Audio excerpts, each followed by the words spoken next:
Kəndiyi.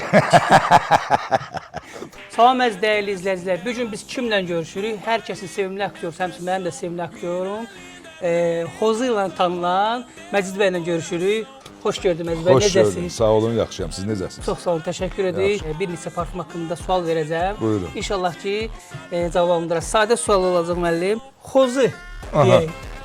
Ən sevdiyi ətir notu hansıdır? Kəndiyi. Kənddə o tüstü olur, bildiniz hə?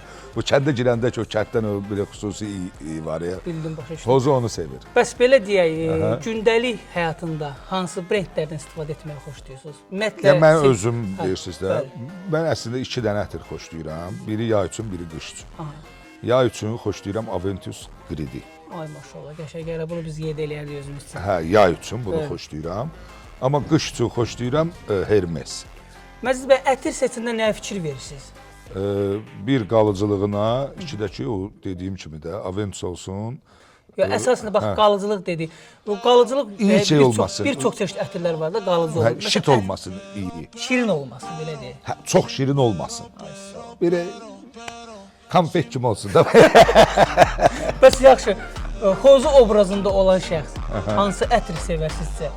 Mən elə gəlir Hermesi. Hermesi. Hə, çünki o biraz tündaq Hermes. Elə bir qoxu var ki, sizi o nostalji illərə aparır. Məsəl üçün, nə bilim, uşaqlıq mı ilə deyim, yoxsa cavanlıq daha da... Bir dənə, açıq deyim, o adını bilmirəm, amma bir dənə ətir var. Həqiqətən onu inəyəndə, o bilsiz hansı ətirdir? Yox. Adı bəlkə də başqa cürdür. Amma o bizi keçmişə aparan ətir Qızılgülün ətiridir. Qızılgülün ətiri. Çünki nənələr kətdə 99% qızılgül vururlar üstlərinə. Düz dedim də, sökülə bilmirəm.